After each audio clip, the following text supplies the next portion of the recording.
अलग पिला सहित कथा सी नवस्था घर को डाके स्त्री जे तो से मसे कंटिन्यूस झगड़ा चलता तो ये सब किसी नसही पारा से बाध्य सुसाइड कला। राखी पूर्णिमा रे भाई हाथ में बांधि था राखी घरे पहुंचला बेलू देखा पाइले भाई शव पलटि जाइए भाई आत्महत्या करते अभियोग आस ये दृश्य आप देखते बर्तमान कैपिटल हॉस्पिटल पहुंचती भाई भाउजों को निर्यातना सही न पारी मृत्युवरण करथिबा कहा जाउची एवं या पछरे हत्या भली एक षडयंत्र मध्य संदेह करुछंती परिवार लोके से भाई अछंती हम सहित आलोचना कर सान भाई भाई आज राखी पूर्णिमा पवित्र दिवस भाई भौणी मैंने आसी घरे पहुंचते राखी बांधे यही समय गोटे दुखद खबर आप जन बड़ भाई हिसाब से माने केमती ये कौन पूरा केमती देखिले केमती खबर पाइले कौन जानिले काली तार सकाळ फोन स्विच ऑफ थिला दुकान भी जाई नथला दुकान जाई नथला काली बो जाई कि देखले जे फोन स्विच ऑफ था घटी जाइले देखले जे घर भीतर पटू कबाड़ दिया हिची तो डाकला पर कई सुन कबाड़ न खुलियारू ये झरका को आउ दिया हितला से झरका खोली कि देखले जे गामछा लगे कि गामछा लगे दे कौन संदेह करछंती संदेह तो होची सारे से झील ही सब तारी ऊपर सब सन्देह ना सी तो ता स्त्री आज्ञा तारी ऊपर ही सन्देह ना सी विवाहित स्वामी स्त्री रहते विवाहित 1.5 वर्ष पुओ अच्छी गोटे आज्ञा आम चाहूँ गिरफ कर जाए कि पुलिस तथ्य आदाय कले ही जना पड़ो ना अत्य सत्य कौन कौन झगड़ा थिला आगुरु ना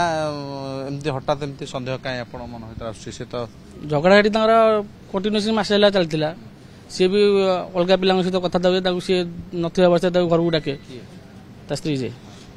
तो से मसे कंटिन्यूस झगड़ा चलता तो ये सब किसी नसही पारा से बाध्य सुसाइड कला। स्त्री मानसिक निर्यातना सही न पारे आज्ञा स्त्री मानसिक निर्यातना नसही पारि ही सुसाइड कर खबर आपन स्त्री देलेनी जेतले एकाठ रहउतले नहीं आज्ञा सी हमु किछि कहनी सी घटनास्थल फेरार होइतिला ता पुक धरिक आज्ञा घटनास्थल सी तार फेरार होइतिला आमे गला किछि नथिले पुओ नथिला कि सी नथिला राति गोटे से आसिक थाना आम ना एफआईआर देछि पुओ नारे जे मते मो स्वामी आसिक निर्यातना दउछन बोली कि तो जदि ते निर्यातना देले कि कौन कदे तू तो आम घर 1 किलोमीटर ना 1 किलोमीटर जीवा कथा घर टे कि घर लोक कहया कथा तो राति गोटे 10 किलोमीटर आसला केमिति का संगे आसला थाना को आसला केमिति आपन न जणे थाना रा अभियोग कि राति गोटे गोटे छोट पिला को 1.5 वर्ष पिला को धरिक स्त्री लोकटा केमिति थाना को जियो तो ता संगे जी थिबो ना ता संगे भी किए थिबो ताको नेकी जाइथिबे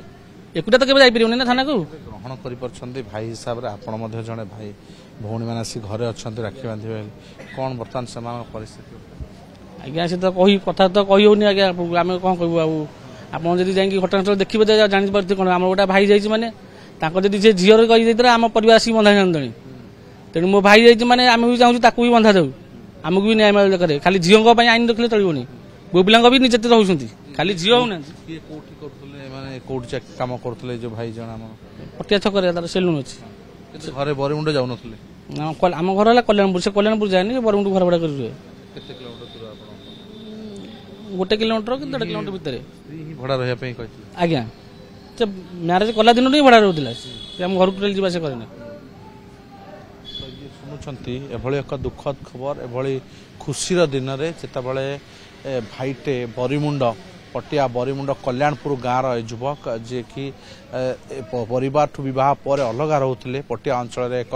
दुकान करते से ही स्वामी स्त्री और 1.5 वर्ष छुआ को धर रोते किंतु एमती कौन गतकाल राति घटीगला जे आउ से झुलंता मृतदेह मिला पुलिस बर्तमान जबत कर शव व्यवच्छेद गृह रखा एवं शव व्यवच्छेद पर ही स्पष्ट हो यह हत्या ना आत्महत्या एवं जदि हत्या ताले हत्या पछर कारण कौन जहाँ कहते जे तांकर स्त्रीकर परकिया प्रीति रही अन्य का सहित फोन में कथा होते जहाँकि या मृत्युर कारण होता पारे तेणु ए विषय बर्तमान मंचेश्वर थाना पुलिस तदंत आरंभ कर तदंत पर ही स्पष्ट हो छड़ा शव व्यवच्छेद रिपोर्ट आसिया पर ही स्पष्ट हो जे मृत्यु पछर कारण कौन। भुवनेश्वर संतोष तराई सतुल्य बाउत ओटीवी।